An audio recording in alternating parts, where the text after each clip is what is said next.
ഇപ്പോൾ സജീവമായ ചർച്ച നടക്കുന്നുണ്ട് എന്തിനെ കുറിച്ച്?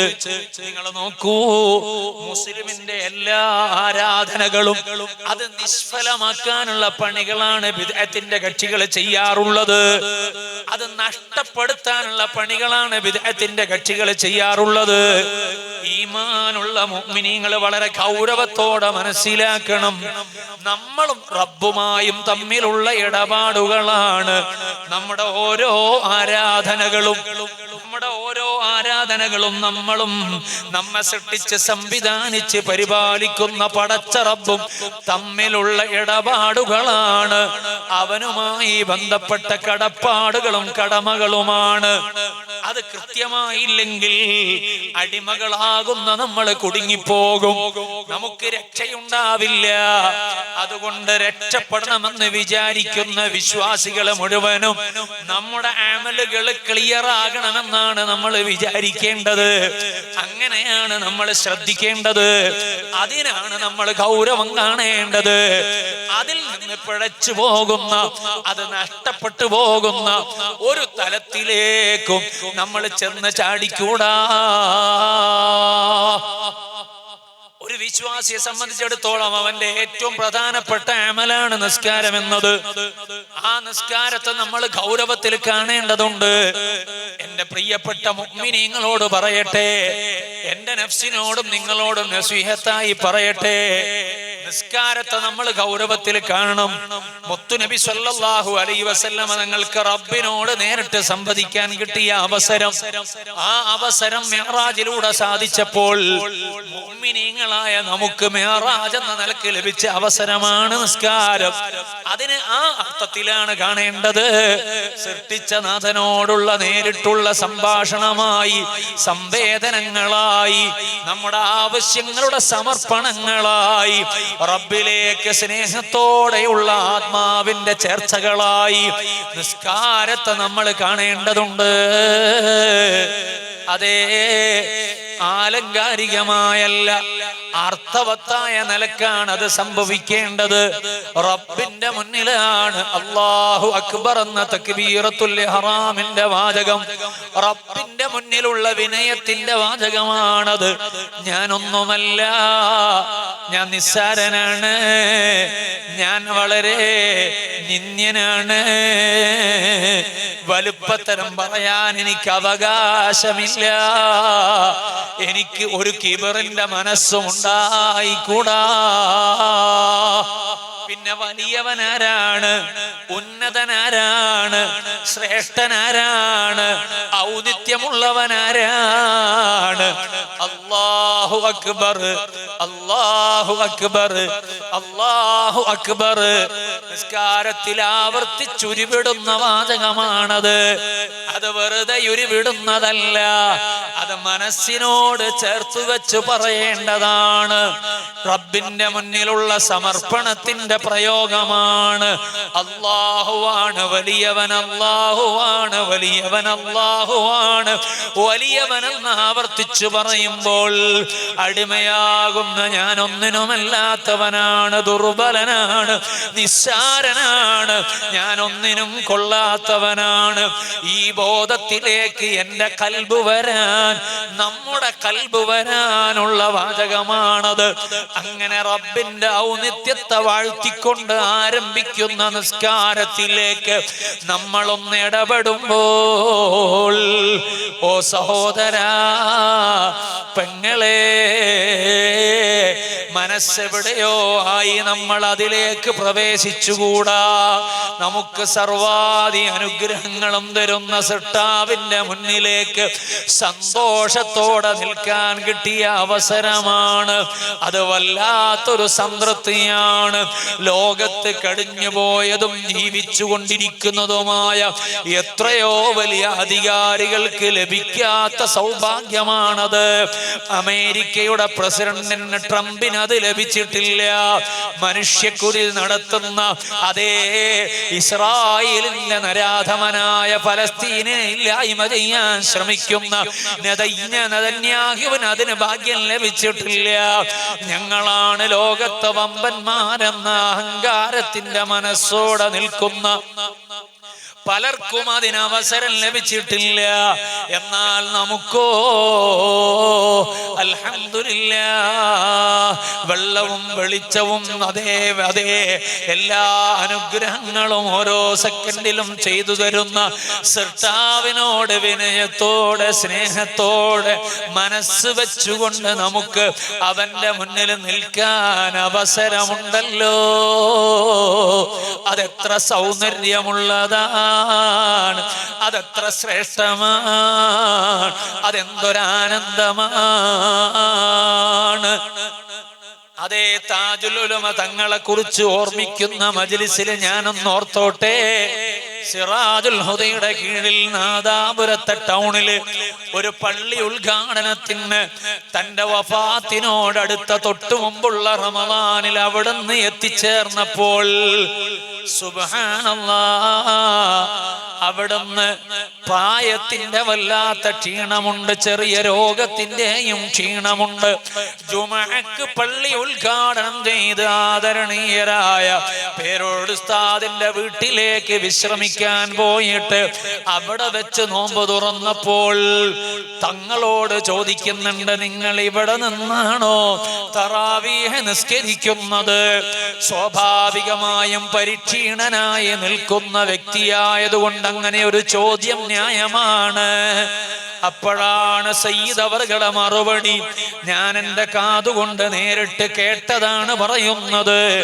ഞാനൊരു പള്ളി ഉദ്ഘാടനം ചെയ്തിട്ട് വീട്ടിൽ വെച്ച് തറാവീഹ് നിസ്കരിക്കാനോ ഇല്ല, ഉദ്ഘാടനം ചെയ്ത പള്ളിയിലേക്ക് പോകാം. സൃഷ്ടിച്ച നാഥനോടുള്ള സ്നേഹത്തിന്റെ ചെറിയൊരു അംശത്തിന്റെ ഉദാഹരണമാണത്. അങ്ങനെ പോയിട്ട് തറാവീഹ് നിസ്കാരം ഇരുന്നല്ല നിസ്കരിച്ച് നിന്നിട്ടാണ്. ആ നിസ്കാരം മുഴുവനും പൂർത്തിയാക്കിയിട്ട് വിത്ർ നിസ്കാരത്തിനു വേണ്ടി ഞങ്ങൾ സഫിൽ നിൽക്കുമ്പോൾ സയ്യിദ് അവർകൾ തന്റെ ഡ്രൈവറെ വിളിച്ച് 2 റക്അത്തിനു ശേഷം പിന്നിലേക്ക് മാറിയിട്ട് 11 റക്അത്ത് വിത്ർ നിന്ന് നിസ്കരിക്കുന്ന കാഴ്ച ആ പ്രായാധിക്യത്തിന്റെ തലത്തിലും കാണുമ്പോൾ നിസ്കാരത്തിലായിരിക്കുന്ന സമയത്ത് ക്ഷീണമില്ല, അവിടെ മറ്റു പ്രയാസങ്ങളില്ല. കാരണം എന്താണ്? സൃഷ്ടിച്ച നാഥന്റെ മുന്നിൽ നിൽക്കാനുള്ള സുന്ദരമായ അവസരങ്ങളാണ്.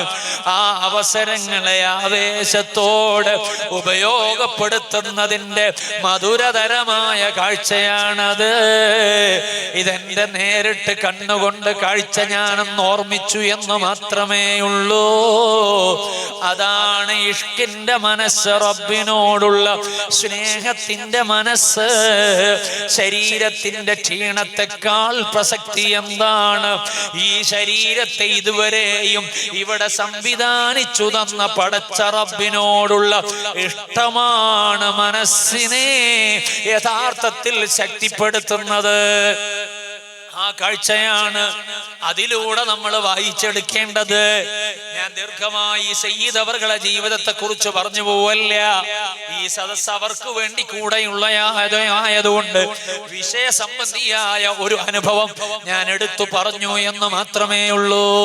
അത് വിശ്വാസികളായ നമുക്ക് ചില ചിന്തകൾ തരാനാണ്, പറയുന്ന എൻ്റെ മനസ്സിലേക്ക് ചില ബോധമുണ്ടാകാനാണ്. ഞാൻ നാളെ രാവിലെ സുബഹി നിസ്കരിക്കുമ്പോ പറഞ്ഞ എൻ്റെ കൽബില് വരണം ഈ വാചകങ്ങള്. ഞാൻ അല്ലാഹുവിന്റെ മുന്നിലാ നിൽക്കുന്നത്, എന്നെ പടച്ച റബ്ബിന്റെ മുന്നിലാ നിൽക്കുന്നത്. അതെനിക്ക് സന്തോഷമാണ്, സമാധാനമാണ്, ആനന്ദമാണ്. അങ്ങനെയാണ് ചിന്തിക്കേണ്ടത്. ഇനിയുള്ള നാളുകൾ ആരാധനകളെ കൊണ്ട് കൂടുതൽ ധന്യമാക്കാനുള്ളതാണല്ലോ. പടച്ച റബ്ബിലേക്ക് കൽബ് കൊണ്ട് കൂടുതൽ അടുക്കാനുള്ള ദിനരാത്രങ്ങളാണല്ലോ. ഒരുപാട് തവണ സുജൂദ് ചെയ്യാൻ തറാവീഹിലൂടെ അവസരം കിട്ടുമ്പോ അതിനെ ആവേശത്തോടെ ഉപയോഗപ്പെടുത്തേണ്ടതാണല്ലോ. അതേറെ റമദാനിന്റെ ദിനരാത്രങ്ങൾ വരുമ്പോ പാതിരാത്രിയില് തഹജ്ജുദ് നിസ്കരിക്കാനുള്ള സുന്ദരമായ അവസരങ്ങൾ വരുമ്പോ ആ പരിസരത്തുള്ളവരതാ ഉറങ്ങിക്കിടക്കുമ്പോൾ സൃഷ്ടാവിലേക്ക് കൽബ് തിരിച്ചുകൊണ്ട് തക്ബീറത്തുൽ ഇഹ്റാം ചൊല്ലിയിട്ട് വജ്ജഹതു വജ്ഹിയ ലില്ലദീ ഫതറസ് സമാവാതി വൽ അർള ഹനീഫൻ മുസ്ലിമൻ വമാ അന മിനൽ മുശ്രികീൻ ഇന്ന സ്വലാത്തി വനുസുകി വമഹയായ വമമാതി ലില്ലാഹി റബ്ബിൽ ആലമീൻ. എന്തൊരു വാചകമാണത്! കൽബിനോട് ടച്ച് ചെയ്ത് പറയുമ്പോ അതിനു വല്ലാത്തൊരു സൗന്ദര്യമുണ്ട്, ആനന്ദമുണ്ട്. ആനന്ദമെന്താണ്? എന്റെ മുഖത്തെ നിന്നിലേക്ക് മുന്നിടിച്ചിരിക്കുകയാണ്.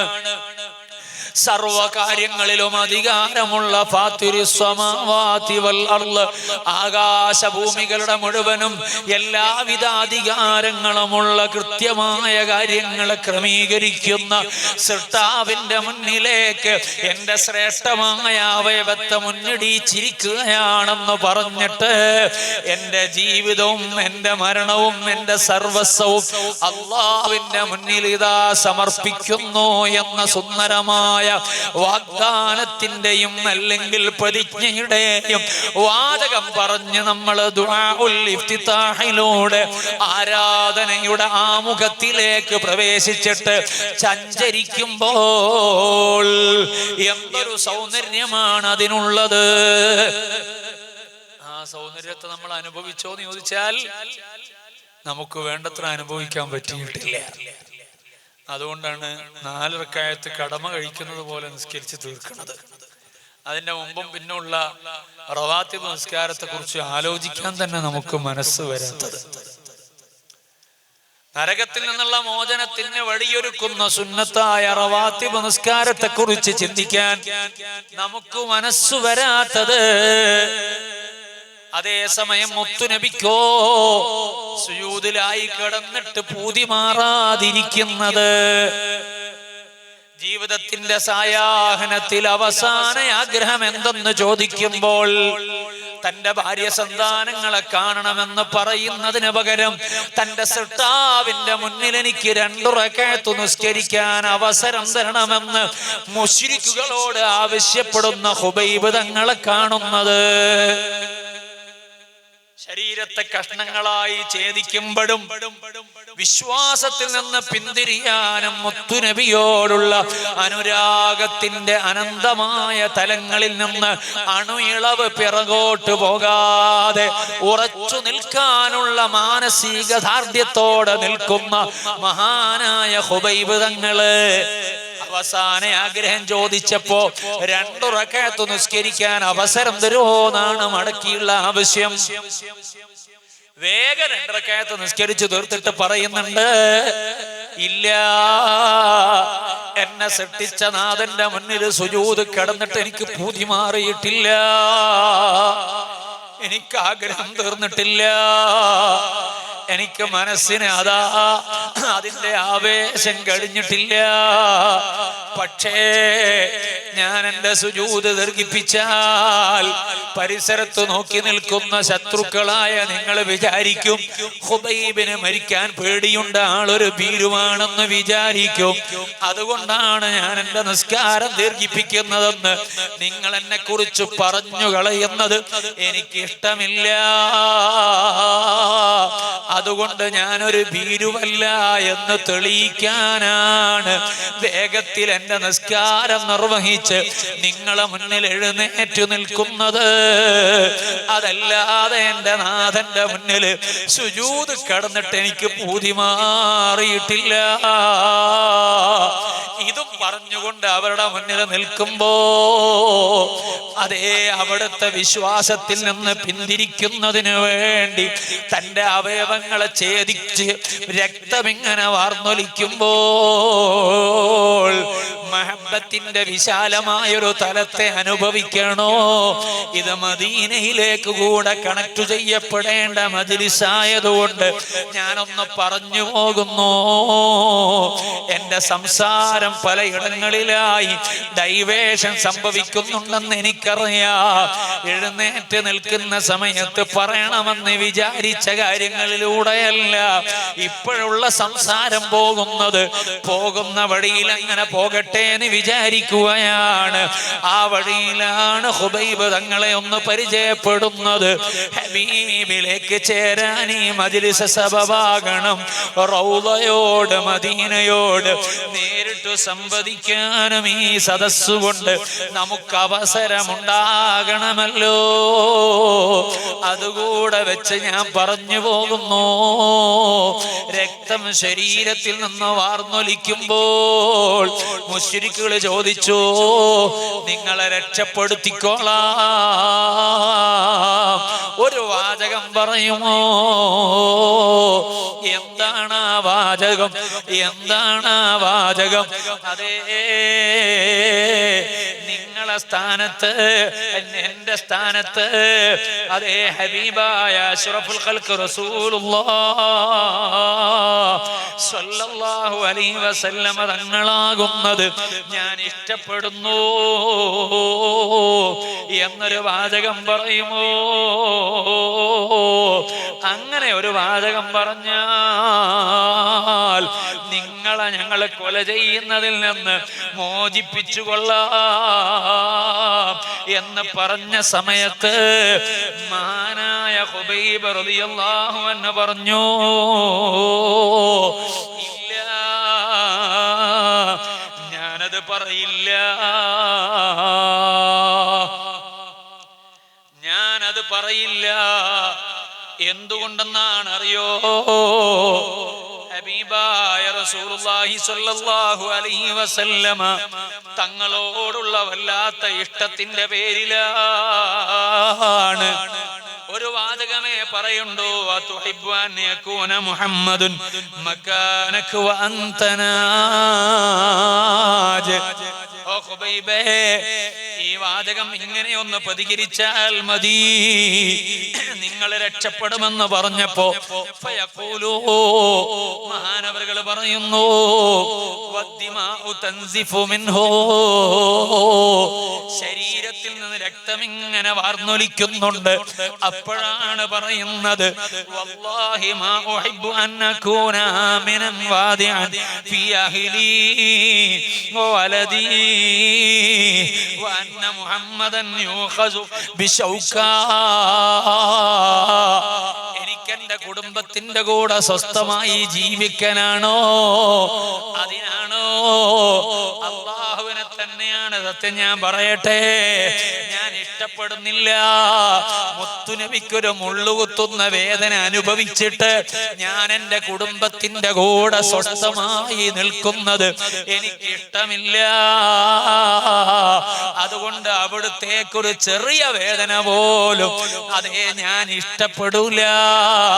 അങ്ങനെ ഇഷ്ടപ്പെട്ടു എന്ന് പറഞ്ഞിട്ട് എനിക്ക് എന്റെ കുടുംബത്തിലേക്ക് പോകേണ്ടതില്ല, അവരോടൊപ്പം സ്വസ്ഥമായി ജീവിക്കേണ്ടതുമില്ല.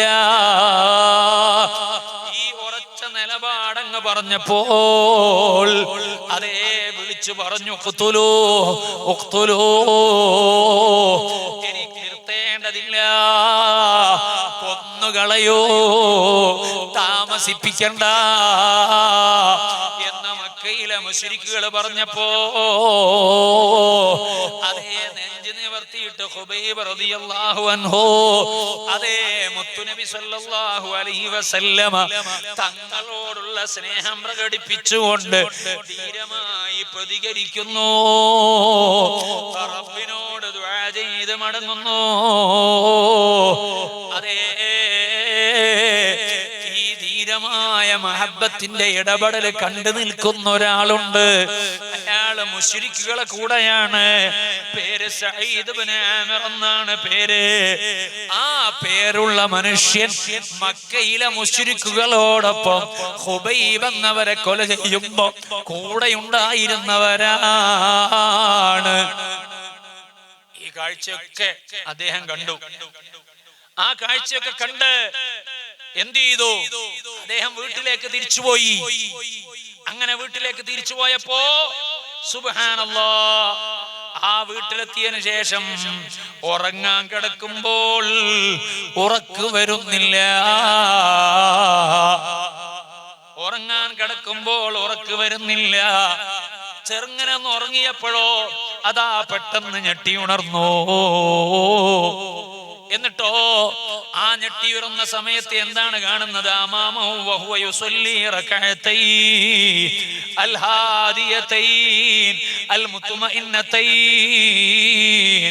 അമാമ ഖശബത്തിസ് സൽബ്. തൂക്കുമരമുണ്ടവിടെ, അതിന്റെ പരിസരത്തു നിന്നാണ് ഖുബൈബ് തങ്ങൾ നിസ്കാരം നിർവഹിച്ചത്. ഈ സഈദ് ഇബ്നു ആമിർ തങ്ങളെ മനസ്സിൽ ഏത് പിക്ചറാ വരുന്നത്? ആ നിസ്കാരത്തിന്റെ പിക്ചറാ വരുന്നത്. അത് വല്ലാതെ ആ മനുഷ്യന്റെ മനസ്സിനെ ആകർഷിച്ചു കളഞ്ഞു. ആ നിസ്കാരം മനസ്സിനെ അങ്ങ് ആകർഷിച്ചു കളഞ്ഞു. ആ ആകർഷണീയതയിലാണ് യഥാർത്ഥത്തിൽ ആ മനസ്സിൽ ആ ചിത്രം ഇങ്ങ് വന്നത്. മഹാനായ ഖുബൈബ് റളിയല്ലാഹു അൻഹുവിന്റെ നിസ്കാരത്തിന്റെ രൂപം എന്തൊരു സൗന്ദര്യമാണ്, എന്തൊരു ഒതുക്കമാണ്, എന്തൊരു അടക്കമാണ്. അങ്ങനെ അടങ്ങിയും ഒതുങ്ങിയുമുള്ള വല്ലാത്ത നിസ്കാരത്തിന്റെ രൂപം മനസ്സിലിങ്ങ് വന്നപ്പോൾ ആ നിസ്കാരത്തിൽ ഭയഭക്തിയോടെ ചെല്ലി തീർക്കുന്ന വാചകങ്ങള്, ആ വാചകങ്ങള് കൽബിലിങ് അതേ പ്രകമ്പനം വന്നപ്പോൾ ഈ കാഴ്ചയാണ്, ഈ അനുഭവമാണുള്ളത്. ആ അനുഭവമാണ് കാണുന്നത്. ആ ചിത്രം ഇങ്ങ് മനസ്സിൽ വന്നു. അങ്ങനെ മനസ്സിൽ വന്നപ്പോ പിന്നെ സഈദ് ഇബ്നു ആമിർ എന്നവർക്ക് ഉറങ്ങാൻ കഴിയുന്നില്ല. അവരെന്ത് ചെയ്തു? ആ രംഗത്തെ മനസ്സിൽ ഇങ്ങനെ ആലോചിച്ചു. ആലോചിച്ച സമയത്ത് യഥാർത്ഥത്തിൽ അതാ മനസ്സിന്റെ അവസ്ഥ സാവകാശം മാറാൻ തുടങ്ങി. മനസ്സിന്റെ അവസ്ഥ സാവകാശം മാറാൻ തുടങ്ങി. ആ മാറ്റം എങ്ങനെയാണ്? ആ സഈദ് ഇബ്നു ആമിർ തങ്ങള് ആ നിസ്കാരത്തിന്റെ രൂപം മനസ്സിലാക്കിയപ്പോൾ ആ നിസ്കാരത്തിലേക്ക് ആകർഷിച്ചു പോയി. പിന്നെയോ ആ നിസ്കാരത്തിൽ ആകർഷിക്കുക മാത്രമല്ല, അവിടെ ഉണ്ടായ സംഭവങ്ങൾ കൂടെ മനസ്സിലേക്ക് വന്നപ്പോൾ ആ മനസ്സിലേക്ക് വന്ന സമയത്ത്, ആ ചിത്രങ്ങളെല്ലാം വന്ന സമയത്ത് അതേ സഈദ് ഇബ്നു ആമിർ പറയാണ്, അല്ലമഹു അന്നൽ ഹയാത്തൽ ഹഖത അഖീദത്തുൻ വജിഹാദുൻ ഫീ സബീൽ അഖീദതി ഹത്തൽ മൗത്ത്. എനിക്ക് ബോധ്യമായ ചില കാര്യങ്ങളുണ്ട്. യഥാർത്ഥ ജീവിതം എന്ന് പറഞ്ഞാൽ എന്താണ്? യഥാർത്ഥ ജീവിതം എന്ന് പറഞ്ഞാൽ എന്താണ്? അത് ഒഴുക്കിനനുസരിച്ച് ജീവിക്കലല്ല, അതേ സാഹചര്യങ്ങൾക്കനുസരിച്ച് പോകലുമല്ല. പുതിയ കാലത്ത് അങ്ങനെയാണല്ലോ, നമ്മുടെയൊക്കെ മനോഭാവം അങ്ങനെ മാറിക്കൊണ്ടിരിക്കുകയാണ്. ഹറാമുകൾക്ക് വില കുറഞ്ഞു പോകുന്ന കാലമാണ്. തെറ്റായ കാര്യങ്ങളെ ഗൗരവത്തിൽ കാണാത്ത കാലമാണ്. സുബ്ഹാനല്ലാഹ്, പച്ചയായ ഹറാമിന് യാതൊരു മടിയുമില്ല അത് പ്രവർത്തിക്കാൻ. അന്യ സ്ത്രീയുമായി ചാറ്റ് ചെയ്യാൻ മടിയില്ലാത്ത ചെറുപ്പക്കാരാണ്. അന്യ പുരുഷന്മാരുമായി ചാറ്റ് ചെയ്യാൻ മടിയില്ലാത്ത പെൺകുട്ടികളാണ്. അവരുടെ കൂടെ നടക്കുന്നത് കുഴപ്പമില്ല. ചിലപ്പോൾ ഗേൾ ഫ്രണ്ട് എന്ന് പറയും, ഒരു ഓമന പേരിടും, അല്ലെങ്കിൽ ബോയ് ഫ്രണ്ട് എന്ന് പറയും. എന്തോ ചില വാചകങ്ങൾ പറഞ്ഞിട്ട് പച്ചയായ ഹറാമ് ചെയ്യാനുള്ള ന്യായം കണ്ടെത്തുന്ന പുതിയ കാലമല്ലയോ? അവിടെ അവസാനിക്കുന്നുണ്ടോ? ഇല്ലല്ലോ. കലാലയങ്ങളിലേക്ക് നിങ്ങളൊന്ന് പോയി നോക്കൂ. ആൺകുട്ടികളും പെൺകുട്ടികളും ഷെയ്ക്ക് ഹാൻഡ് ചെയ്തുകൊണ്ടല്ലേ ക്ലാസ് റൂമിലേക്ക് കയറി ചെല്ലുന്നത്. അതിൽ എന്തെങ്കിലും അപാകതയുണ്ടോ? ഇല്ല.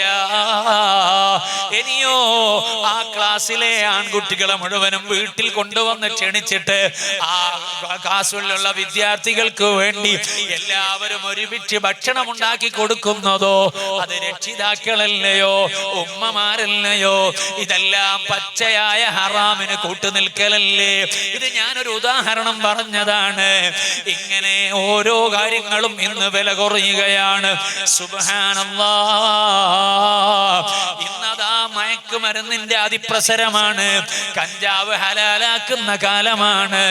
സുബ്ഹാനല്ലാഹ്. അതിന് നജസല്ലാന്ന് ഫിഖ്ഹിന്റെ കിതാബിലുണ്ട്. അപ്പൊ അത് ഉപയോഗിക്കാൻ കുഴപ്പമില്ല എന്നാണ് ന്യായം പറയുന്നത്. ഈ ഉമ്മത്തിൽപ്പെട്ട ചെറുപ്പക്കാരിൽ ചില ആളുകള് അതേപോലെ തന്നെ ബാങ്കുകാർ ചില പ്രൊജക്റ്റുമായി വരുന്നു. ആ പ്രൊജക്റ്റിന് പലിശക്ക് പകരം ചില പേരുകൾ ഇടുന്നു. ആ പേരിനെ ചൊല്ലിയിട്ട് ഹലാലാണെന്ന് ന്യായവാദം ഉന്നയിക്കുന്നു. ഇങ്ങനെ ഒരു ഭാഗത്ത് പലിശ ഹലാലാക്കാനുള്ള ശ്രമമാണ്, വേറെ ഒരു ഭാഗത്തോ അതേ മയക്കുമരുന്ന് ഹലാലാക്കാനുള്ള ശ്രമമാണ്. ഇങ്ങനെ ഹറാമായ കാര്യങ്ങളെ ഹലാലാക്കലാണ് പുതിയ കാലത്തിന്റെ സ്വഭാവം. സുബ്ഹാനല്ലാഹ്. ഇനിയോ ഒരാഘോഷ ദിവസങ്ങളായാലോ പുണ്യദിനങ്ങളായാലോ ആ ദിവസങ്ങൾ എന്തുമാകാമെന്ന ചിന്തയാണ്, ആലോചനയാണ്. കല്യാണത്തിന്റെ തലേ ദിവസം എന്തു പേക്കൂത്തും പറ്റും. അവിടെ ആണും പെണ്ണും ഒന്നായി ഡാൻസ് ചെയ്താൽ കുഴപ്പമില്ല. അവിടെ സ്റ്റേജിൽ കയറിയിട്ട് അതേ ഭാര്യയും ഭർത്താവും കൂടെ കുറെ ചെറുപ്പക്കാരും നിന്നിട്ട് ഫോട്ടോ പോസ് ചെയ്താലും കുഴപ്പമില്ല. വേറെ രീതിയിലുള്ള വേഷം കെട്ടിയാൽ, അതേ പുതിയ വേഷം കെട്ടിയാലും കുഴപ്പമില്ല. അങ്ങനെ തോന്നിവാസങ്ങളെ മുഴുവനും ന്യായവൽക്കരിച്ചുകൊണ്ട് പുതിയ കാലമല്ലേ, അതൊക്കെ കുറച്ചൊക്കെ ഉണ്ടാകൂലേ എന്ന രീതിയിൽ അതിന് ന്യായവാദം ഉന്നയിച്ചുകൊണ്ട് പച്ചയായ ഹറാമുകളെ ലഘൂകരിക്കുന്ന കാലമല്ലയോ? അതെന്തുകൊണ്ടാണ്? ജീവിതത്തിൽ നിലപാടില്ലാത്തത് കൊണ്ടാണ്. മക്കളോട് പറയണം, ഇത് ഇസ്ലാം ശറഅ് വിരോധിച്ചതാണ്, അത് ഞാൻ ഉണ്ടാക്കിയ വീട്ടിൽ പറ്റൂല. നിന്റെ കൂട്ടുകാരൊക്കെയാണെന്നത് ശരിയാണ്, പക്ഷേ ഈ വീട്ടിൽ അത് നടക്കൂല എന്ന് നല്ല ഗഡ്സോടെ പറയാനുള്ള രക്ഷിതാക്കളെവിടെ?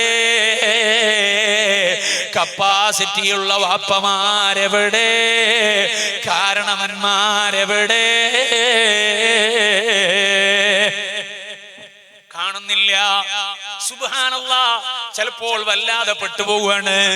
ഞാൻ ഇന്നലെ ഒരു ഇന്ന് കല്യാണത്തിന് വീട്ടിൽ കയറാൻ കഴിയാത്തത് കൊണ്ട് ഒരു കല്യാണ വീട്ടിൽ ക്ഷണിച്ചത് കൊണ്ട് ചെന്നു. എന്റെ ഒരു അകന്ന ബന്ധു വീടാണ്. ആ കല്യാണ വീട്ടിൽ ഞാൻ ചെന്നപ്പോൾ അതേ ചെല്ലുന്ന സമയത്ത് കയറി പോകുന്ന സ്ഥലത്ത് തന്നെ കുറച്ച് ചെറുപ്പക്കാരുണ്ട്. അവിടെ അതേ അതേ കുറച്ച് സൗണ്ട് സിസ്റ്റം ഒക്കെ ഉണ്ട്. ഞാൻ കയറി ചെല്ലുമ്പം വിചാരിച്ചു അത് നിക്കാഹ് കഴിഞ്ഞിട്ട് അതിന്റെ സാധനം കൊണ്ടുപോയിരിക്കും. കാരണം ആ ഫാമിലിയെ കുറിച്ച് അങ്ങനെയാണ് ധരിച്ചത്. അതേസമയം നിക്കാഹ് ഇന്നാണെന്നാണ് അറിഞ്ഞത്. ഞങ്ങളങ്ങ് കയറി ചെത്തുമ്പോ ചെറുപ്പക്കാർക്ക് ഒരു പരിങ്ങലാണ്. കാരണം ഉസ്താദുമാര് വന്നപ്പോ അവരുടെ എന്തോ അജണ്ട മുടങ്ങിയതുപോലെയാണ്. കുറച്ച് സമയം ഞാൻ അവിടെ ഇരുന്നു. അങ്ങനെ ഇരുന്നത് കുറച്ച് സമയം ഒലടങ്ങാറായിക്കോട്ടെ എന്ന് വിചാരിച്ചിട്ടാണ്. ഞാൻ പറഞ്ഞു, ഇത് ശരിയല്ലല്ലോ. അപ്പൊ നിക്കാഹിനൊന്ന് കയറണമെന്ന് പറഞ്ഞിരുന്നു. നമുക്ക് മനസ്സിലാകുന്നില്ല. ചിലപ്പോ കല്യാണ വീട്ടിൽ നമ്മൾ പോകും, നിക്കാഹൊക്കെ സാദാത്യങ്ങളും ആലിമീങ്ങളൊക്കെ ക്ഷണിച്ചു കൊണ്ടുവന്നിട്ട് വളരെ ബറക്കത്തുള്ള ആളുകളൊക്കെ കൊണ്ടുവന്നിട്ട് നിക്കാഹൊക്കെ കഴിഞ്ഞ് ഭക്ഷണം കഴിച്ചിട്ട് അവര് പോകും. മുദരിസ് ഉണ്ടാകും, തങ്ങന്മാരുണ്ടാകും, ഇവരെല്ലാവരും ഉണ്ടാകും. അതൊക്കെ കഴിഞ്ഞ് പോയിട്ട് രാത്രി കുറെ കഴിഞ്ഞാൽ ഹറാമിന് വഴിയൊരുക്കുന്ന ഏർപ്പാടുണ്ടാക്കുന്നവര് ഇത് ആലിമീങ്ങളെ അനാദരിക്കലാണ്. കാരണം ഇത് നിക്കാഹിനൊക്കെ നേതൃത്വം നൽകി അവരങ്ങ് പോയാൽ ആലിമീങ്ങളൊക്കെ പങ്കെടുത്ത കല്യാണമാണത്, സാദാത്യങ്ങളൊക്കെ പങ്കെടുത്ത കല്യാണമാണത് എന്ന് പറഞ്ഞിട്ട് ഇത്തരം പേക്കൂത്തുകൾക്ക് ന്യായമുണ്ടാക്കാൻ ശ്രമിക്കുന്ന ഏർപ്പാട് ആലിമീങ്ങളോടുള്ള വഞ്ചനയാണ്, സാദാത്യങ്ങളോടുള്ള വഞ്ചനയാണ്. അവരെ മനസ്സുകൊണ്ട് അത് ഇഷ്ടം വെക്കുന്നില്ല, അവരതിനെ കുറിച്ച് അറിയുന്നുമില്ല. സുബ്ഹാനല്ലാഹ്. അവിടെ അതിനെതിരെ പറയാൻ ആ കുടുംബത്തിൽ ആള് വേണ്ടേ, ആ തറവാട്ടിൽ കാരണവന്മാര് വേണ്ടേ, ആ മഹല്ലിൽ ആള് വേണ്ടേ? അത് നഷ്ടപ്പെട്ടു പോകുന്ന കാലമല്ലേ ഇത്? അതേ ആലിമീങ്ങൾ ആലിമീങ്ങളെയും സാദാത്യങ്ങളെയും നിക്കാഹിന് ക്ഷണിക്കുന്നവരുണ്ടോ? കല്യാണത്തിന് ക്ഷണിക്കുന്നവരുണ്ടോ? അവരോട് ഞാൻ വിനയത്തോടെ പറയാണ്, ആ വീട്ടിൽ ഹറാമ് പരമാവധി നമ്മളുടെ അറിവോടെ നടക്കുന്ന ഒരവസരം ഇല്ലാത്ത വിധത്തിൽ നിങ്ങളെ കല്യാണം നിങ്ങൾ ശ്രദ്ധിക്കണേ, ക്രമപ്പെടുത്തണേ. അതില്ലാതെ നിങ്ങൾ ആ വിവരങ്ങളൊന്നും ആലിമീങ്ങളോടും സാദാത്യങ്ങളോടും മിണ്ടാതെ പൊത്തിവെച്ച് മാറ്റിവെച്ചിട്ട് അവരൊക്കെ ഒന്ന് വന്നിട്ട് പ്രൗഢമായി സദസ്സൊക്കെ കഴിഞ്ഞ് ഭക്ഷണം കഴിച്ചിട്ട് ഇത്തരം കാര്യങ്ങൾ ഉണ്ടായിട്ട് ആ നിക്കാഹിന്റെ ചിത്രങ്ങളും ഇതും കൂടെ ചേർത്ത് വെച്ചിട്ട് ആളുകൾ പ്രചരിപ്പിച്ചാൽ സുബ്ഹാനല്ലാഹ്, ഇങ്ങനെ നടക്കുന്ന കല്യാണത്തിനൊക്കെ ആലിമീങ്ങൾ പൈസ ഉണ്ടായാൽ പോകും, സാമ്പത്തിക ശേഷി ഉണ്ടായാൽ കുഴപ്പമൊന്നുമില്ല, അങ്ങനെ ആയാൽ അവർക്കൊന്നും പ്രശ്നമില്ല എന്ന ന്യായം പറയുന്ന അല്ലെങ്കിൽ അങ്ങനെ വിമർശനം ഉന്നയിക്കുന്ന രംഗങ്ങൾ പലപ്പോഴും കേട്ടത് കൊണ്ടാണ് ഞാൻ ഈ കാര്യം സാന്ദർഭികമായി ഉണർത്തിയത്. അങ്ങനെ നിങ്ങൾ ചെയ്യരുത്. ആലിമീങ്ങളെയും സാദാത്യങ്ങളെയും ബറക്കത്തുള്ള ആളുകളെയും ക്ഷണിക്കുന്ന വീടുകളിൽ ആ ബറക്കത്ത് നിലനിൽക്കുന്നതായിരിക്കണം അവിടെയുള്ള സർവകാര്യങ്ങളും. അതിനെ ആ അർത്ഥത്തിൽ നിങ്ങൾക്ക് നിലനിർത്താൻ പറ്റൂലേ, നിങ്ങൾക്ക് നിയന്ത്രിക്കാൻ പറ്റൂലേ?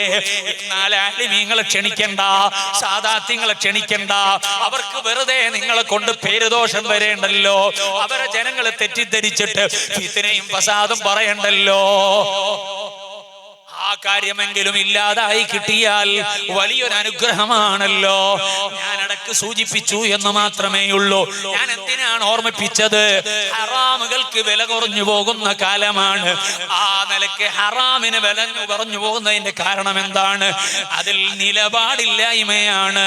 അതേ കൃത്യമായ കാർക്കശ്യമായ ഇസ്ലാമിന്റെ കാര്യങ്ങളിൽ വ്യക്തതയോടെ ഇടപെടാനുള്ള ധൈര്യമില്ലായ്മയാണ്. ുള്ളവരാണോ ഏത് പ്രതിസന്ധിയെയും കരകയറാൻ പറ്റും. അതുകൊണ്ടാ പറഞ്ഞത്, ഹുബൈബ് തങ്ങൾ ആ ഒരു രംഗം കണ്ടപ്പോൾ എനിക്ക് ബോധ്യമായി, അന്ന് വിശ്വാസിയല്ല. എന്താണ് എനിക്ക് ബോധ്യമായത്? അന്നൽ ഹയാത്തൽ ഹഖീഖ, യഥാർത്ഥത്തിലുള്ള ജീവിതം എന്ന് പറഞ്ഞാൽ എന്താണ്? അത് അഖീദത്തുൻ വജിഹാദുൻ ഫീ സബീലിൽ അഖീദ ഹത്തൽ മൗത്. ഉറച്ച ഒരു വിശ്വാസം, യഥാർത്ഥത്തിലുള്ള വിശ്വാസത്തിന് നിലനിൽക്കലാണ്, അതിനുവേണ്ടി പരിശ്രമിക്കലുമാണ്, മരണം വരെ ആ അർത്ഥത്തിൽ അങ്ങ് മുന്നോട്ട് പോകലാണ്. അപ്പൊ ചിലപ്പോ പറയും ആള് അതേ തിരിപ്പനാണ്, പഴഞ്ചനാണ്, ലോകം തിരിയാത്തവനാണ്, ന്യൂജൻ സൊസൈറ്റിയുടെ സ്വഭാവം അറിയാത്തവനാണ് എന്ന് ചിലപ്പോ നമ്മളെ കുറിച്ച് പറഞ്ഞു വരും. അങ്ങനെ ആര് പറഞ്ഞാലും ആ വിശ്വാസത്തിൽ അടിയുറച്ച നിലപാട് മുന്നോട്ട് പോകണം. അതാണ് യഥാർത്ഥത്തിലുള്ള ജീവിതം എന്ന് പറയുകയാണ്. വീണ്ടും എന്നെ പഠിപ്പിച്ചൊരു കാര്യമുണ്ട്. ആ കാര്യം എന്താണ്? അന്നൽ ഈമാൻ റാസിഖ യഫ്അലുൽ ആജീബ വയസ്നഉൽ മുഅ്ജിസാത്ത്. രണ്ടാമത്തെ ഒരു കാര്യം എന്താണ്? യഥാർത്ഥത്തിലുള്ള ഈമാൻ ഉണ്ടായാൽ ഹുബൈബ് തങ്ങളെ അതേ കൊല ചെയ്തിട്ട് ആ കൊല ചെയ്തതിനു ശേഷം അദ്ദേഹത്തിന്റെ ശരീരത്തെ വികൃതമാക്കാനും അതേപോലെ തന്നെ മോശമാക്കാനും ഒക്കെയുള്ള ആലോചനകൾ മുശ്രിക്കുകൾക്ക് ഉണ്ടായിരുന്നു. പക്ഷേ അല്ലാഹു അവിടുത്തെ ആദരിച്ച് പൊടിക്കാറ്റ് കൊടുത്തിട്ട് അവരെ തന്നെ കാണാനില്ലാത്ത വിധത്തിൽ സുരക്ഷിതമാക്കി കളഞ്ഞു. അതേ മനസ്സിലായി ആ സംഭവം കണ്ടപ്പോൾ. യഥാർത്ഥത്തിലുള്ള വിശ്വാസം ഉണ്ടാകുമ്പോൾ അവിടെ വലിയ അത്ഭുതങ്ങൾ ഉണ്ടാകും, വലിയ അത്ഭുതങ്ങൾ ഉണ്ടാകും. അതുകൊണ്ടല്ലേ മഹാന്മാരായ ആളുകള് താജുൽ ഉലമ തന്നെ കണ്ടില്ലേ? സുബ്ഹാനല്ലാഹ്, ഞാൻ കഴിഞ്ഞ പ്രാവശ്യം ഹജ്ജിന് വേണ്ടി പോയി. ആ ഹജ്ജിന് പോയ സമയത്ത് തൃശ്ശൂർ ജില്ലയിലുള്ള ഒരു മുസ്ലിയാർ സഖാഫി എന്റെ കൂടെ ഉണ്ടായിരുന്നു. അദ്ദേഹം ചെറുശ്ശേരി സൈനുദ്ദീൻ കുട്ടി മുസ്ലിയാരെ സദസ്സിൽ പഠിച്ചയാളാണ്. ആ സഖാഫി ഉണ്ടല്ലോ, അയാളെ ജീവിതം ഇങ്ങനെ പങ്കുവെച്ചു. ആ സഖാഫിക്ക് ഒരു ചെറിയ കുട്ടിയുണ്ട്. ആ കുട്ടി അതാ ജന്മനാ ചില വൈകല്യമുള്ള കുട്ടിയാണ്. ആ കുട്ടിയെ കൊണ്ട് നടക്കാൻ വലിയ പ്രയാസമാണ്.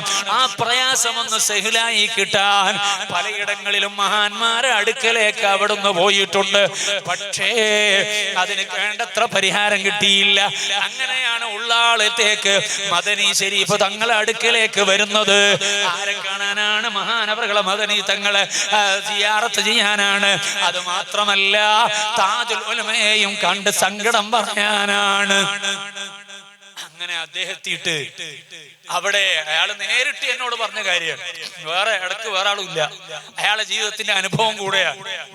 അങ്ങനെ എത്തിയിട്ട് അവിടെ താജുൽ ഉലമയെ കാണാൻ വേണ്ടി ചെന്ന സമയത്ത് താജുൽ ഉലമക്ക് പ്രത്യേകിച്ച് വ്യത്യസ്ത സമയങ്ങളിൽ വ്യത്യസ്ത ഹാലാത്തുകൾ ഉണ്ടാകും, സ്വാഭാവികമാണ്. അപ്പൊ ഈ സങ്കടം അവിടെ പോയി പറഞ്ഞപ്പോ ആ പറഞ്ഞ കാര്യത്തിന് വലിയ പരിഗണന കിട്ടിയില്ല എന്ന് തോന്നി.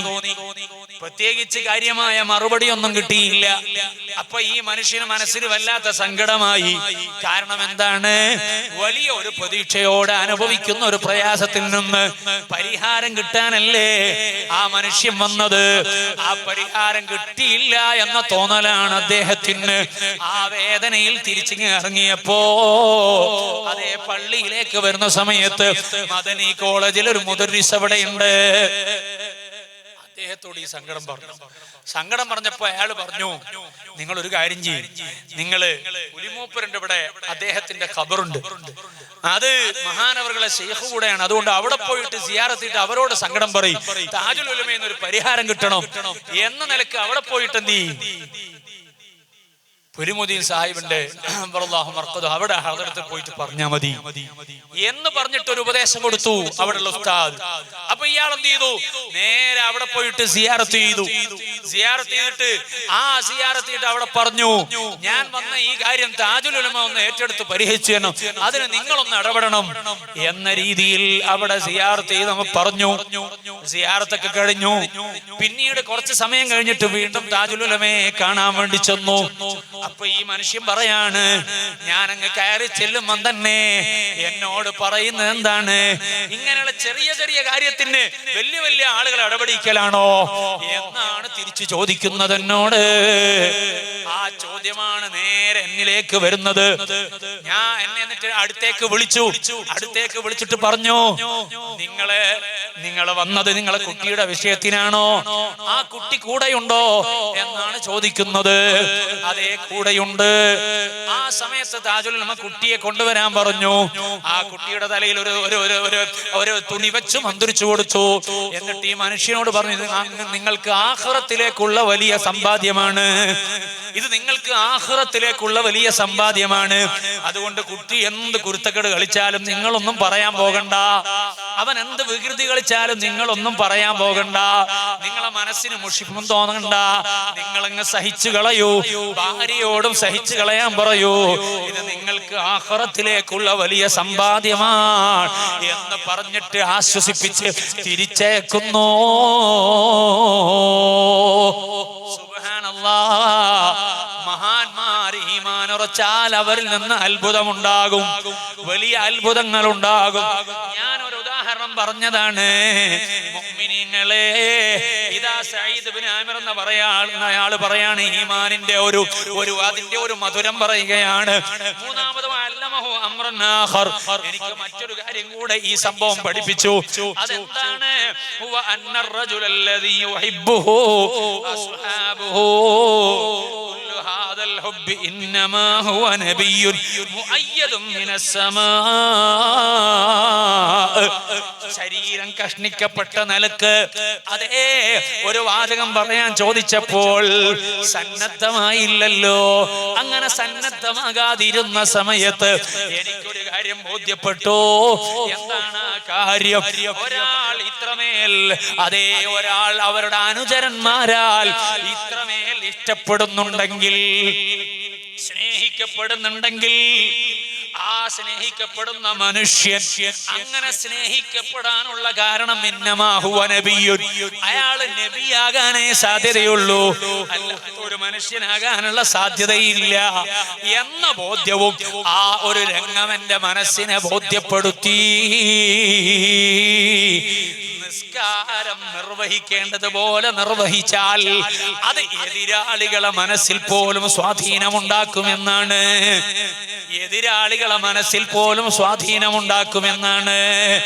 മഹബത്ത് വേണ്ടതുപോലെ അങ്ങ് ഉറച്ചാലോ, അതുകൊണ്ട് ഒരുപക്ഷെ ഹിദായത്തിലേക്ക് വരാൻ കഴിയാത്ത ആളുകൾക്ക് ഹിദായത്ത് കിട്ടുമെന്നാണ്. സഈദ് ഇബ്നു ആമിർ തങ്ങള് ഈ ചിന്ത മനസ്സിനെ അങ്ങ് അലട്ടിയപ്പോൾ അവിടെ നിന്ന് തീരുമാനിച്ചു, ഇനി ഞാൻ താമസിക്കുന്നില്ല, ഇനി ഞാൻ മാറി നിൽക്കുന്നില്ല. في ملأ من الناس وعلن براءته من آثام قريش وأوزارها.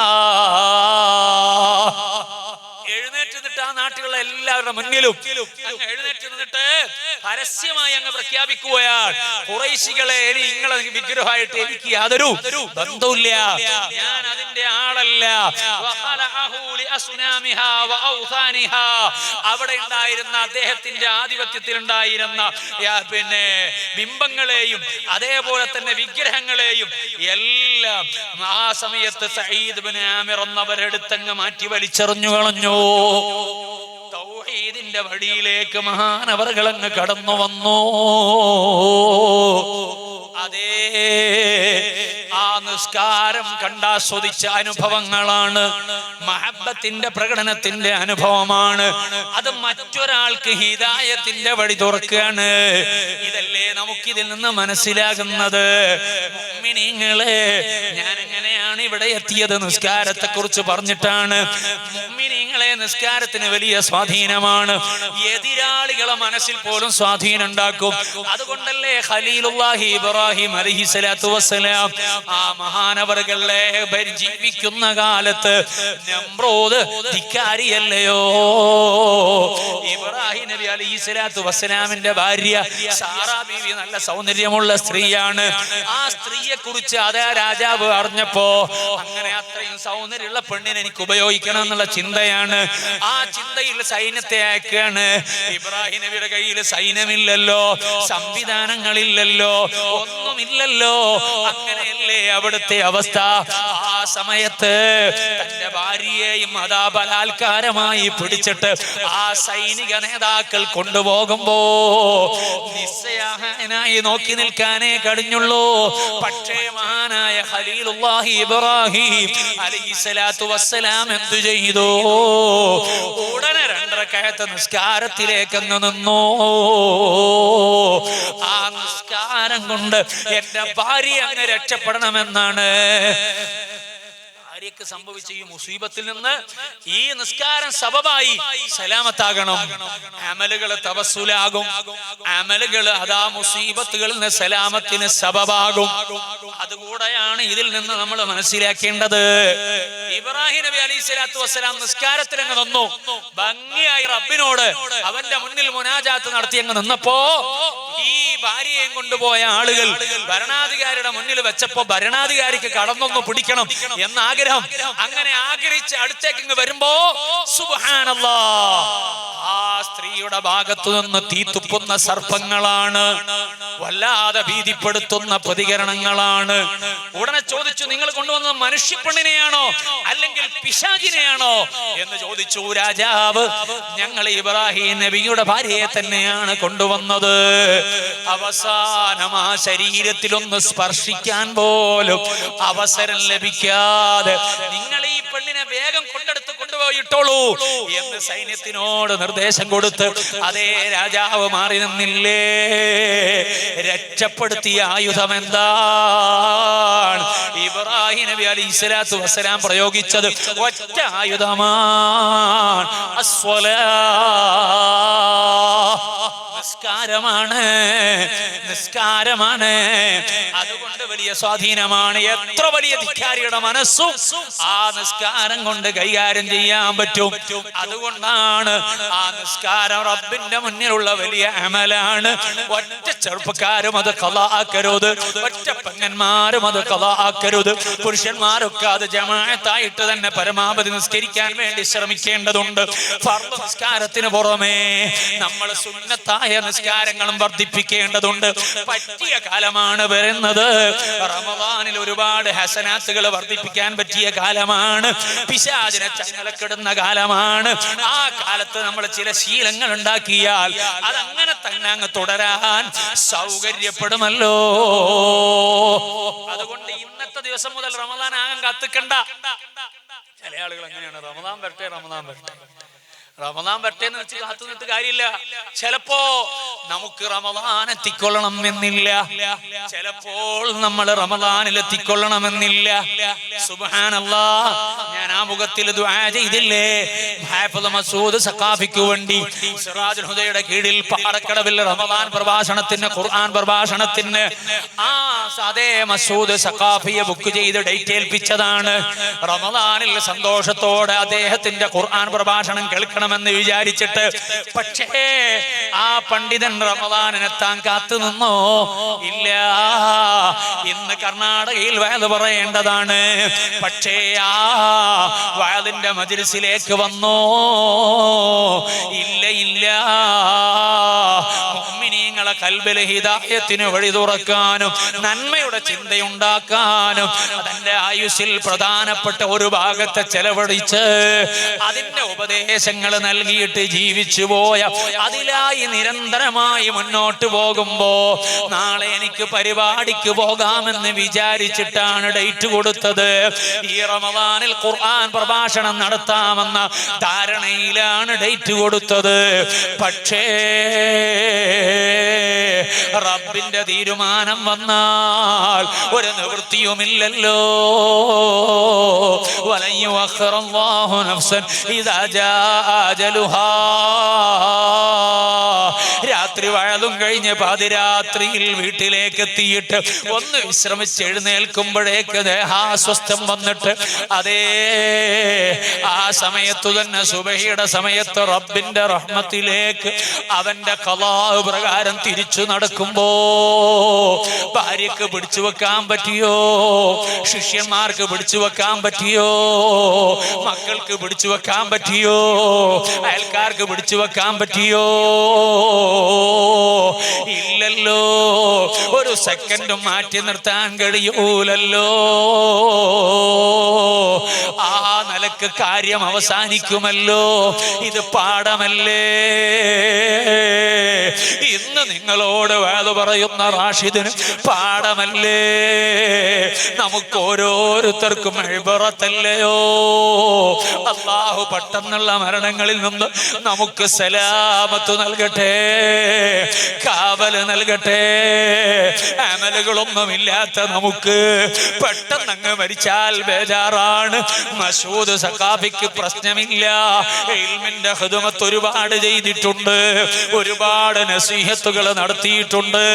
മരണവിവരം അറിഞ്ഞപ്പോ എന്നോട് ഒരുപാട് ആള് വാട്സപ്പിൽ വോയിസ് ഇട്ടിട്ടും അല്ലാതെയും പറഞ്ഞ വാചകം, ഞാൻ സ്ഥിരമായി കേൾക്കുന്ന വയൽ അദ്ദേഹത്തിൻ്റെതാണ് എന്ന് പറഞ്ഞ ഉമ്മമാരുണ്ട്, ചെറുപ്പക്കാരുണ്ട്.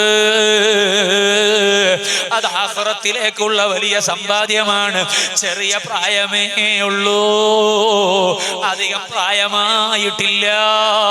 ആ ചെറിയ കാലത്തിന്റെ ഇടയില് ഒരുപാട് ഖൈറാത്തുകൾ ചെയ്ത് ഒരുപാട് പണ്ഡിതന്മാരെ ഉണ്ടാക്കി, ഉസ്താദുമാരെ പൊരുത്തം നേടി. മരിച്ചുപോയ മർഹൂം ചെറിയ പി ഉസ്താദിന്റെ ശിഷ്യനാണ്, സുൽത്താനുൽ ഉലമയുടെ ശിഷ്യനാണ്.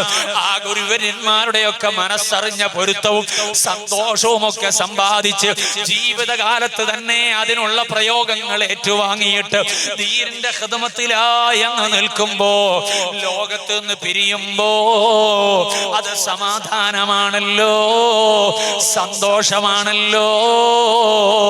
അല്ലാഹുവേ, അവരുടെ ജീവിതത്തിൽ ചെയ്ത എല്ലാ ഹസനാത്തുകളും ഇന്ന് ആദ്യ രാത്രിയാണ് ഖബറിൽ, ആ ഖബറിൽ സന്തോഷമായി നൽകണേ അല്ലാ, ഈനാസായി നൽകണേ അല്ലാ. സ്വർഗത്തിന്റെ വാതില ഖബറിലേക്ക് തുറക്കണേ അല്ലാ. 4 ദിവസം മുമ്പ് കാസർഗോഡ് വയത് പറയാൻ വരുമ്പോ അതേ ട്രെയിനിൽ അദ്ദേഹം ഉണ്ടായിരുന്നു. ഞാനും അദ്ദേഹവും നേരിട്ട് സംസാരിച്ചിരുന്നു. പുഞ്ചിരിക്കുന്ന മുഖവുമായി ദുആവസിയത്തോടെ മുസാഫഹത്തും ചെയ്ത് പിരിഞ്ഞതാ. ആ പിരിച്ചിൽ അവസാനത്തെ പിരിച്ചിലാകുമെന്ന് നമ്മൾ വിചാരിച്ചിട്ടില്ല, നമ്മൾ ധരിച്ചിട്ടില്ല, നമ്മൾ കണക്ക് കൂട്ടിയിട്ടില്ല. പക്ഷേ വഫൗക തഖ്ദീരിനാ ലില്ലാഹി തഖ്ദീറു, നമ്മുടെ കാൽക്കുലേഷന്റെ അപ്പുറത്ത്, കണക്കുകൂട്ടലുകൾക്ക് അപ്പുറത്ത് അല്ലാഹു എല്ലാം കാൽക്കുലേറ്റ് ചെയ്യുന്നുണ്ടല്ലോ, കണക്ക് കൂട്ടുന്നുണ്ടല്ലോ. അല്ലാഹുവേ, ആ പ്രിയപ്പെട്ട പണ്ഡിതന്റെ കുടുംബം ചെറിയ മക്കളാണ്, ഭാര്യയുണ്ട്, കുടുംബങ്ങളുണ്ട്. അവർക്കൊക്കെ നീ നല്ല ക്ഷമ നൽകണേ റഹ്മാനേ. ആ പിതാവിന്റെ അഭാവം ഒരു പ്രയാസമാകാതെ സന്തോഷകരമായി ജീവിച്ചു പോകാൻ നീ അവസരം നൽകണേ അല്ലാ. ഞങ്ങൾക്കും നീ നല്ല ഒരു സമയവും നല്ലതുമായും ബന്ധപ്പെടുന്നതിനോട് ചേർന്നുകൊണ്ട് നല്ല റാഹത്തിലെ ഹക്കടപാടുകളെ മുഴുവനും പൂർത്തിയാക്കി വസിയ്യത്തുകളും ചെയ്ത് എല്ലാ നിലക്കും നസുഹായ തൗബയും ചെയ്ത് നിന്നിലേക്ക് തിരിച്ചു വരാനുള്ള ഭാഗ്യം നൽകണേ അല്ലാ. ഈ റമദാനിങ് വരട്ടെ, എന്നിട്ട് നന്നാകാം എന്ന് ചിന്തിക്കാൻ ഒരവസരവും ഇല്ല എന്ന് പറയാനുള്ള ബോധ്യപ്പെടുത്തലാണ് ഇത്തരം സംഭവങ്ങള്. അതുകൊണ്ട് ഈ വാഴ കഴിഞ്ഞത് മുതൽ ഞാൻ എൻ്റെ ജീവിതത്തിൽ മാറ്റമുണ്ടാക്കണം, നിങ്ങളെ ജീവിതത്തിൽ നിങ്ങളും മാറ്റമുണ്ടാക്കണം.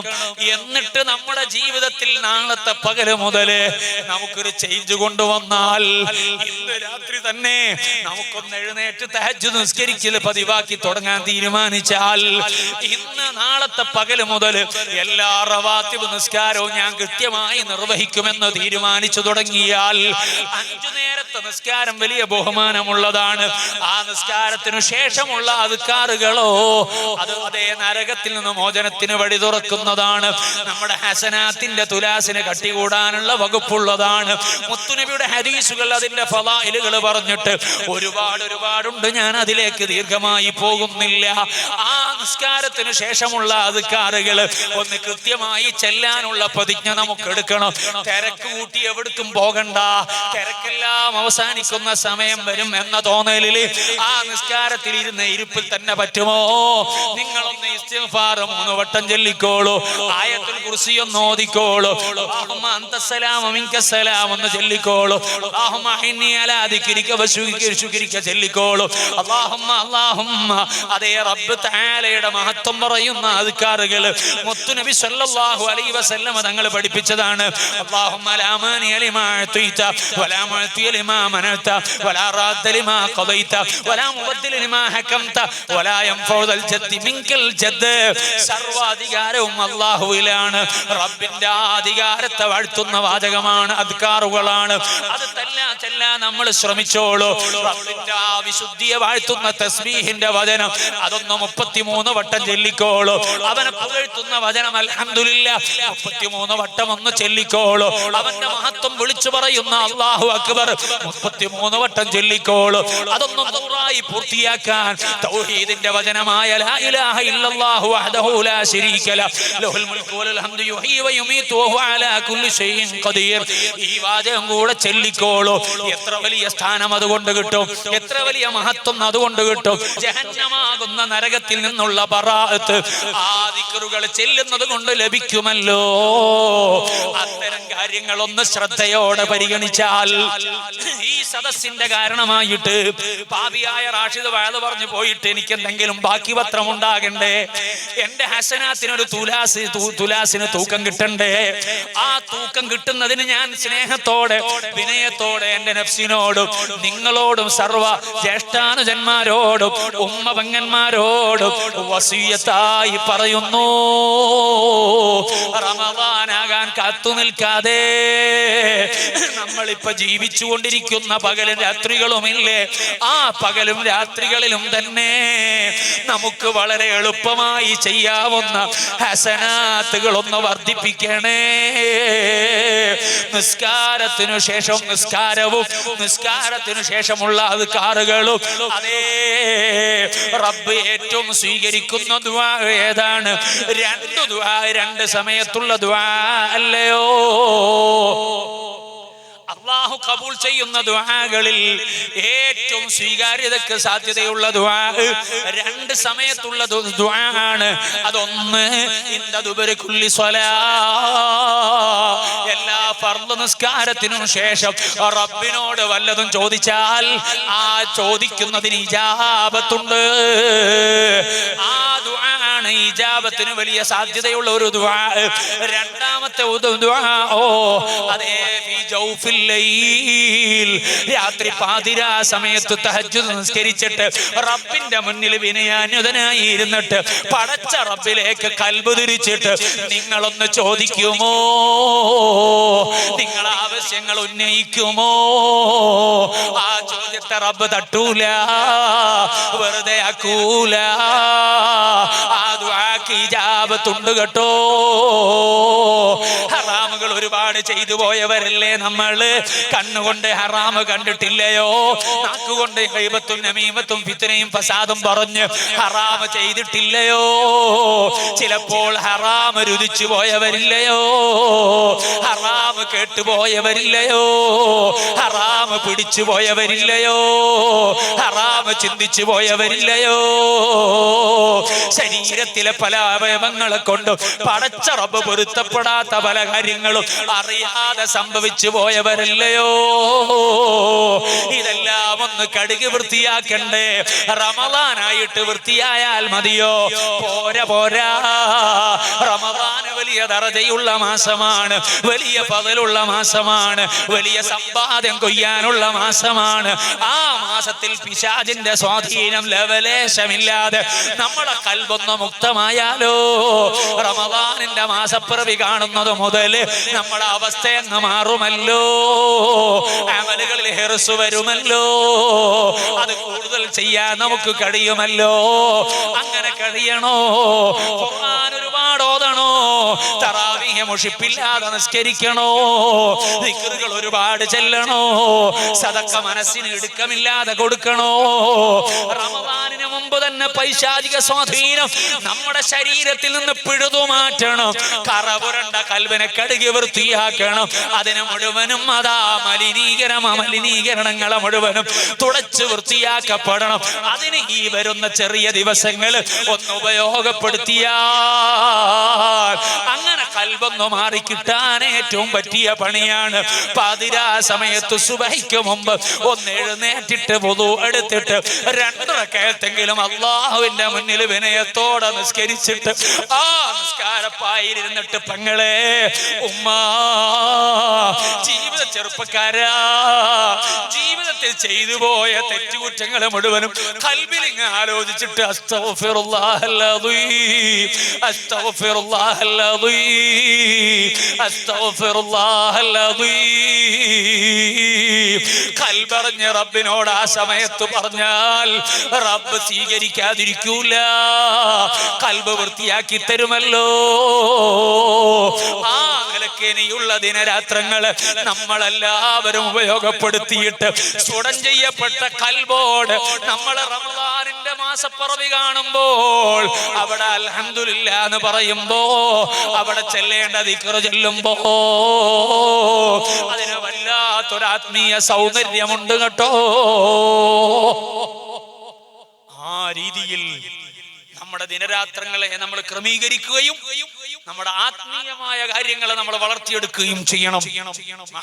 മഹറത്തുൽ ബദരിയുടെ വാർഷികത്തിനു വേണ്ടി ഒരുമിച്ച് കൂടിയ ഈ മജ്ലിസിൽ റബ്ബിനോട് അനക്കം മഹബ്ബത്ത് വർദ്ധിക്കണം. റബ്ബിനോട് ഖൽബിയായ ഒരു ബന്ധം നമുക്ക് ലഭിക്കണം. അത് ലഭിക്കാൻ വേണ്ടിയാണ് ഈ കാര്യങ്ങൾ പറഞ്ഞത്. അതിന് ഏറ്റവും പറ്റിയ ഒരു അമലാണ് നിസ്കാരം. ആ നിസ്കാരമായാൽ നമ്മൾ ഹറാമിലേക്ക് പോകൂല, നമ്മൾ തെറ്റിലേക്ക് പോകൂല. ഇന്നസ്സലാത്ത തൻഹാ അനിൽ ഫഹ്ശാഇ വൽ മുൻകർ. നിസ്കാരത്തെ കുറിച്ച് ഖുർആൻ അല്ലാഹു എന്താണ് പഠിപ്പിച്ചത്?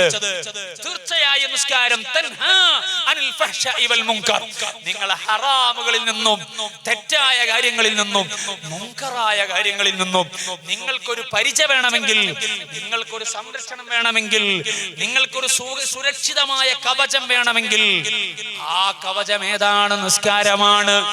അതുകൊണ്ട് ആ നിസ്കാരത്തെ ഗൗരവത്തിൽ നമ്മൾ കാണണം. ആ നിസ്കാരം കൃത്യമായി നിർവഹിക്കാൻ നമ്മൾ ശ്രമിക്കണം. ആ നിസ്കാരമാണ് വിശ്വാസിയുടെ ഒരു ദിവസത്തെ ജീവിതത്തിൽ ഏറ്റവും പ്രധാനം. പടച്ച റബ്ബിന്റെ കോടതിയിലെത്തിയാൽ ആദ്യമായി ചോദ്യം ചെയ്യപ്പെടുന്ന അമൽ ഏതാണ്? അത് നിസ്കാരത്തെ കുറിച്ചാണ്. അഫ്ളലുൽ ഇബാദാത്തിൽ ബദനിയ്യ, ശരീരം കൊണ്ട് നിർവഹിക്കുന്ന അമലുകളിൽ ഏറ്റവും വലിയ അമല്, ശ്രേഷ്ഠമായ അമല് അത് നിസ്കാരമാണ്. ആ നിസ്കാരത്തെ നമ്മൾ ഗൗരവത്തോടെ കാണേണ്ടതാണ്. ആ നിസ്കാരം നഷ്ടപ്പെട്ടു പോകുന്ന ഒരു കാര്യത്തിലും നമ്മൾ വിട്ടുകൂടാ. എന്നാൽ ഞാൻ പറയട്ടെ, ആ നിസ്കാരത്തെ തന്നെ പൊളിച്ചു കളയുന്ന പണിയാണ് സർവ്വ ബിദ്അത്തിന്റെ കക്ഷികളും ഇവിടെ ചെയ്തിട്ടുള്ളത് കേട്ടോ. എങ്ങനെയാണ് അവർ പൊളിച്ചത്? സുബ്ഹാനല്ലാഹ്, നിസ്കാരത്തിന്റെ ഫർളുകൾ, ആ ഫർളുകൾ ബിദ്അത്തുകാരുടെ പുസ്തകത്തിൽ നോക്കിയാൽ അവരിൽ പലയിടങ്ങളിലും നിയ്യത്ത് കാണുന്നില്ല. നിയ്യത്ത് എടുത്തു കളഞ്ഞു. ആ നിയ്യത്ത് എടുത്തു കളഞ്ഞിട്ട് നിസ്കാരത്തെ അങ്ങ് പൊളിച്ചു. മുസ്ലിമീങ്ങളുടെ നിസ്കാരം പൊളിഞ്ഞാൽ സർവ്വാത്മീയതയും പൊളിയുമല്ലോ. മുസ്ലിം ഉമ്മത്തിന്റെ ഏറ്റവും പ്രധാനപ്പെട്ട ആരാധനയായ നിസ്കാരം അങ്ങ് പൊളിഞ്ഞു കിട്ടിയാൽ പിന്നെ ഏത് അനാവശ്യവാദങ്ങളിലേക്കും ഏത് മോശമായ ആശയങ്ങളിലേക്കും അവരെ കൊണ്ടുപോകാനുള്ള ആ തടസ്സം അതോടെ നീങ്ങുമല്ലോ. അതിന് എല്ലാ ബിദ്അത്തിന്റെ കക്ഷികൾ എന്ത് ചെയ്തു? അവര് അതാ ആരാധന പൊളിക്കാൻ വേണ്ടിയുള്ള പണിയെടുത്തു. അതിന് നിയ്യത്ത് തന്നെ വേണ്ടാന്ന് വെച്ചു. ഇതല്ലേ നമ്മൾ കാണുന്നത്? സുബ്ഹാനല്ലാഹ്, അങ്ങനെ അവർ ഇസ്ലാമിന്റെ അടിസ്ഥാനപരമായ കർമ്മങ്ങളിൽ നിസ്കാരത്തെ പൊളിച്ചിട്ടുണ്ട്. നിസ്കാരത്തെ മാത്രമാണോ പൊളിച്ചത്? ഇനി നിങ്ങൾ നോമ്പെടുത്തു നോക്കൂ, ആ നോമ്പിനെയും അവര് പൊളിച്ചിട്ടുണ്ടല്ലോ. നോമ്പിനെയും അവർ പൊളിച്ചു. എങ്ങനെയാ പൊളിച്ച? ഒറ്റ ഉദാഹരണം പറയാ, പല നിലക്കും പൊളിച്ചിട്ടുണ്ട്. കൂടുതൽ വിശദീകരിക്കാൻ സമയമില്ല. ഒരു ഉദാഹരണം പറയാ. വഹാബികളുടെയും ജമാഅത്തെ ഇസ്ലാമിന്റെ ഒക്കെ പത്രങ്ങളിൽ അവരുടെ പ്രസിദ്ധീകരണങ്ങളിൽ നോമ്പ്, ആ നോമ്പുമായി ബന്ധപ്പെട്ടുള്ള കാര്യങ്ങൾ വിശദീകരിക്കുമ്പോ ബാങ്ക് കേൾക്കുന്ന സമയത്തും കയ്യിൽ പാത്രത്തിൽ ഭക്ഷണമുണ്ടെങ്കിൽ ആ ഭക്ഷണം മുഴുവനും തിന്നു തീർക്കുന്നതിന് കുഴപ്പമില്ല, അത് തീരുന്നത് വരെ കഴിക്കാം എന്ന് പച്ച മലയാളത്തിൽ അവർ എഴുതി വെച്ചിട്ടുണ്ട്. ഇതെന്തിനാ എഴുതി വെച്ചത്? അതിന് ഖുർആനും ഹദീസിന്റെയും പ്രമാണം ഇങ്ങനെ ചേർത്ത് പറയും. എന്തിനു വേണ്ടിയാണ്? ദുർവ്യാഖ്യാനമാണത്. നോമ്പ് പൊളിയണം, നിസ്കാരം പൊളിഞ്ഞു, മുസ്ലിമിന്റെ നിസ്കാരം പൊളിഞ്ഞു. അത് പൊളിഞ്ഞു കിട്ടിയാൽ വലാലത്ത് പ്രചരിപ്പിക്കാൻ വളരെ എളുപ്പമാണ്. രണ്ടാമത്തത് എന്ത് പൊളിയണം? വളരെ പ്രധാനപ്പെട്ട പിശാചിനെ കടന്നു കയറാൻ ഒരു അവസരവും ലഭിക്കാത്ത, പിശാചിനെ ചങ്ങലക്ക് ബന്ധിക്കപ്പെടുന്ന കാലമാണ് റമദാൻ. ആ റമദാനിലെ ഏറ്റവും പ്രധാനപ്പെട്ട അമലാണ് നോമ്പ്. ആ നോമ്പ് പൊളിച്ചു കളയാനുള്ള പണി. ബാങ്ക് കേട്ടാലും നിങ്ങളെ ഭക്ഷണം കഴിക്കുന്നത് മാറ്റി നിർത്തണ്ട, അത് കഴിച്ചു തുടർന്നോളൂ എന്ന ഒരു വാദം, പിഴച്ച വാദം ഉന്നയിച്ചിട്ട് മുഅ്മിനീങ്ങളെ നോമ്പ് പൊളിക്കാനുള്ള പണിയാണ്. നിയ്യത്തിന്റെ വിഷയത്തിൽ വേറെ പ്രശ്നങ്ങളുണ്ട്. പല ജാതി പ്രശ്നങ്ങളും നോമ്പുമായി ബന്ധപ്പെട്ടുകൊണ്ട് ഉണ്ട്. ഞാൻ ഒരൊറ്റ ഉദാഹരണം പറഞ്ഞതാണ് അവരെങ്ങനെയാണ് അമല് പൊളിക്കുന്ന രീതി എന്ന് മനസ്സിലാകാൻ. ഇതാണ് നോമ്പുമായി ബന്ധപ്പെട്ടുകൊണ്ട്. ഇനി നിങ്ങൾ നോക്കൂ, റമദാൻ മാസത്തിലെ ഏറ്റവും വലിയ അമലല്ലേ തറാവീഹ് നിസ്കാരം എന്ന് പറയുന്നത്. ആ തറാവീഹ് നിസ്കാരം മൻ ഖാമ റമളാന ഈമാനൻ വഹ്തിസാബ ഗുഫിറ ലഹു മാ തഖദ്ദമ മിൻ ദംബി. അതേ അല്ലാഹുവിന്റെ പ്രതിഫലം ആഗ്രഹിച്ചുകൊണ്ടും നല്ല ഉറച്ച ഈമാനോടെയും ഒരാൾ തറാവീഹ് നിസ്കരിച്ചാൽ അവന്റെ പാപങ്ങൾ മുഴുവനും പൊറുക്കപ്പെടുമെന്നാണ്, ഖൽബ് ശുദ്ധിയാകുമെന്നാണ്, ഈമാൻ വർദ്ധിക്കുമെന്നാണ്, പടച്ച റബ്ബിന്റെ പൊരുത്തമുള്ള അടിമയാകുമെന്നാണ്. പക്ഷേ ആ തറാവീഹ് റമളാനിലെ പ്രത്യേക അമലായ തറാവീഹ് നിസ്കാരവും അതാ അവർ പൊളിച്ചു. അത് റകഅത്തിന്റെ പേര് പറഞ്ഞിട്ടാണ് അവർ പൊളിച്ചു കളഞ്ഞത്. മഹാനായ റസൂലുള്ളാഹി സ്വല്ലല്ലാഹു അലൈഹി വസല്ലം തങ്ങളിൽ നിന്ന് നോമ്പിന്റെ അമലുകൾ പഠിച്ച സ്വഹാബാക്കളല്ലേ, ആ സ്വഹാബാക്കളിൽ പ്രഗൽഭനല്ലേ രണ്ടാം ഖലീഫയായ ഉമർ ബിൻ ഖത്താബ് റളിയല്ലാഹു അൻഹു. മുത്തുനബി സ്വല്ലല്ലാഹു അലൈഹി വസല്ലം തങ്ങൾ 3 ദിവസം പരസ്യമായി രാത്രിയിലുള്ള നിസ്കാരം നിർവഹിച്ചിട്ടുണ്ട്. പിന്നെ അത് നിർവഹിച്ചിട്ടില്ല. ആ കാര്യങ്ങൾ മുഴുവനും കണ്ടവര് സ്വഹാബാക്കളാണ്, ഇവിടുത്തെ മൗലിമാരല്ല. ആ സ്വഹാബാക്കളിൽ പ്രഗൽഭനാണ്. അതേ ഒരുപാട് കാര്യങ്ങൾ, ആ കാര്യങ്ങൾ ഉമർ തങ്ങളുടെ അഭിപ്രായത്തോട് യോജിച്ചുകൊണ്ട് റബ്ബിന്റെ വഹി വന്നതിനെ കുറിച്ച് ഹബീബായ അഷ്റഫുൽ ഖൽഖ് മുഹമ്മദുർ റസൂലുള്ളാഹി സ്വല്ലല്ലാഹു അലൈഹി വസല്ലം തങ്ങൾ പഠിപ്പിച്ചിട്ടുണ്ടല്ലോ. ആ നിലക്ക് വലിയ സ്ഥാനമുള്ളവരാണ് രണ്ടാം ഖലീഫയായ ഉമർ റളിയല്ലാഹു അൻഹു. അതേ ഒരു ഇമാമിന്റെ കീഴിൽ 20 റകഅത്ത് തറാവീഹ് ജമാഅത്തായി നടപ്പിലാക്കിയതാണ്. അത് ഇജ്മാ കൊണ്ട് സ്ഥിരപ്പെട്ടതാണ്. അക്കാലത്ത് ഒറ്റ സഹാബി പോലും അതിനെതിരെ ഒരഭിപ്രായം പറഞ്ഞിട്ടില്ല. സ്വഹാബാക്കളെക്കാൾ ഇസ്ലാം തിരിയുന്ന വേറെ ആളുകളുണ്ടോ? ഇല്ലല്ലോ. ആ സ്വഹാബാക്കൾ മുഴുവനും അതിൽ ഇത്തിഫാഖായി. പക്ഷേ അത് ബിദ്അത്തുകാർക്ക് പറ്റൂല. കേരളത്തിലെ മുസ്ലിയാക്കൾ ഇസ്ലാമിൽ തെളിവല്ലാത്തതുപോലെ സ്വഹാബാക്കളും ഇസ്ലാമിൽ തെളിവല്ല. കാരണം നിസ്കാരം പൊളിക്കണമല്ലോ, തറാവീഹ് നിസ്കാരം കൊളമാക്കണമല്ലോ, റമളാന് കുഴപ്പത്തിലാക്കണമല്ലോ, നോമ്പ് നശിപ്പിക്കണമല്ലോ. അതെല്ലാം നശിപ്പിക്കണമെങ്കിൽ സ്വഹാബാക്കളെ തള്ളിയാലല്ലേ പറ്റൂ. ഉമർ തങ്ങളെ തള്ളേണ്ടതില്ലേ? അങ്ങനെ തള്ളിയിട്ട് റമളാനിലെ പ്രധാനപ്പെട്ട ഒരു ആരാധനയായ തറാവീഹ് മുഴുവനും ബാത്തുലാക്കി കളഞ്ഞല്ലോ. ഒരു അമലും കൈവെക്കാതെയില്ല. ആ നിലക്ക് അതാ റമളാനിലെ നോമ്പും നോമ്പിന്റെ നിർവഹിക്കുന്ന മാസത്തിൽ നിർവഹിക്കുന്ന തറാവീഹ് നിസ്കാരവും ഇവരങ്ങ് നശിപ്പിച്ചു കളഞ്ഞു. കാരണം മുഅ്മിനീങ്ങളുടെ ഖൽബിൽ ഈമാൻ കൂടാൻ പാടില്ല, തഖ്വ കൂടാൻ പാടില്ല, റബ്ബിലുള്ള വിശ്വാസം ഉറക്കാൻ പാടില്ല. അങ്ങനെ ഉറച്ചാൽ ളലാലത്ത് പ്രചരിപ്പിക്കാൻ കഴിയില്ല. അതുകൊണ്ട് അതിനെയൊക്കെ ഭംഗം വരുത്തുക ഇത് ഇവരുടെ ഏർപ്പാടാണ്.